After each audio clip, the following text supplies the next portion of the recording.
We're here in the mass spectrometry facility in chemistry at Monash, and Chris is going to explain some of the instruments we have available to us to learn about molecules using mass spectrometry. So, Chris, before we start, the room we're in is really noisy. Why is that? It's really noisy. It's sort of a hum that never seems to go away. All of these instruments are backed by vacuum pumps, so mass spectrometers. In this case, here's our mass spectrometer. It has to have a vacuum. We're talking high vacuum, so a millionth or even less than a millionth of an atmosphere in pressure. So all of these vacuum pumps are humming the whole time to keep our mass specs down to pressure. Okay. So this is a GCMS instrument, so we're doing gas chromatography. What selection criteria would you use to say use a gas chromatograph instead of LCMS? Well, not always, but typically GCMS is coupled to electron ionisation mass spectrometers, and that's exactly what this is. So we have our chromatograph over here, we have our mass spectrometer over here. So in this case we get the power of the separation of gas chromatography. So your sample is injected the way you would normally inject into GC, and then you get separation. As each of the molecules eluent through into the mass spectrometer, you get a mass spectrum for every single compound that comes through. It's electron ionisation, so it's a hard ionisation technique. So this is high energy, we're really breaking our molecules apart. Yeah, absolutely. You're getting molecular mass information, but don't forget a lot of those molecules, they're fragmenting, they're breaking apart, so you're getting those really rich fragmentation patterns as well. Okay, so Chris, what's the weird carousel on top about? So this is the auto sampler. Normally in this kind of laboratory there are hundreds and hundreds of samples that need to be done in a day. Because we're using pretty much the same regime to take all of those measurements, you can spend an hour or so setting up all of your samples, and then you can just quite simply hit the go button and walk away and come back a few hours later and it's taken every measurement. So can you control the level of fragmentation that you achieve in an EI experiment? Okay, so with EI, you've got minimal control over fragmentation. In a lot of instances, it comes down to the chemical structure itself. So some molecules will fragment quite readily, others maintain their molecular mass quite well. You can, of course, control the voltage that you're applying to the energy of the electrons that are bombarding your molecules, typically set to 70 electron volts, but you can manipulate that slightly to change the amount of fragmentation. And how much sample do you need to run a GCMS experiment? Or I guess as a chemist, how little sample can I get away with? Oh look, you really don't need much sample at all. We're talking nanogram quantities, so very, very small amounts of your sample, which might go into a small vial like that, and off you go. Okay, Chris, so this is a liquid chromatography mass spec instrument. So what sort of samples am I going to be using this for?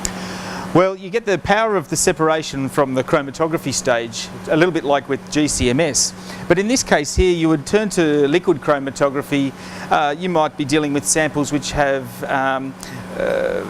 very high boiling points, for example, so it's hard to get them into the gas phase. Or perhaps when you heat them, like you would in a GC experiment, they decompose or they get sticky on the column. LC is liquid phase, so you've got the power of the solubility. So you still get the power of separation, perhaps not quite as good separation, but in this case we get our liquid phase eluent, and that's what goes straight into the mass spectrometer. Okay, so on this side we've got separation. This looks a lot like a standard LC. How am I getting my liquid eluent into a format suitable for mass spec?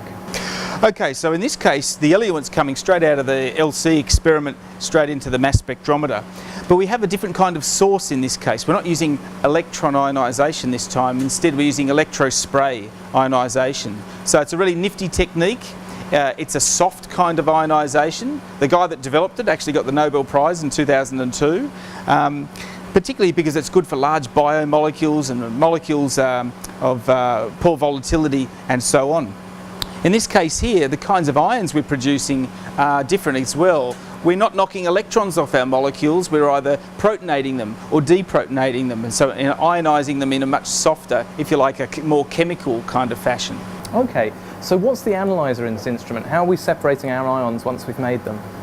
Both the GCMS instrument we talked about a moment ago and this instrument here, they're both quadrupole mass spectrometers. Okay, so what's the benefit of a quadrupole? Well, they're incredibly rugged. They're probably the cheapest kind of mass spectrometer. You could throw them down a stairwell and they'd probably still work. Okay. And what sort of mass resolution can I achieve on this instrument? That's probably where they fall down compared to some of the other mass analyzers. They tend to be on the lower resolution side, and most of these kinds of instruments are set up just to achieve nominal mass, and that's about it.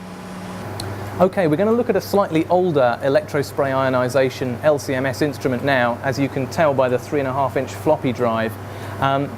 It's going to allow us to look into the instrument a bit more easily to see the mechanics of the process. So, Chris, when the eluent leaves the LC, what happens next? It comes into this part of the mass spectrometer. So this is the ionisation source. This is the electrospray ionisation. So your eluent comes into the front section here and it moves through the tip of the capillary.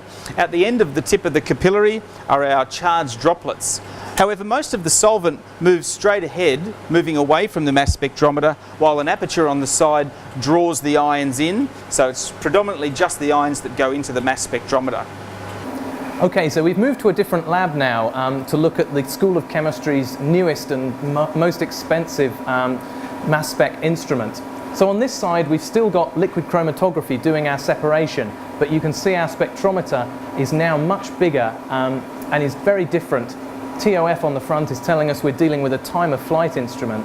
So Chris, what's different about this? Well, Rico, this is not just a time of flight instrument. You can see it's a Q-TOF, so it actually still has a quadrupole. It has a time of flight mass spectrometer as well. So it actually has two mass analyzers, so it can be used for tandem mass spectrometry. It's an accurate mass instrument, so we're getting ions in our mass spectrum which are to 5 and even 6 decimal places of accuracy, so it's very high resolution.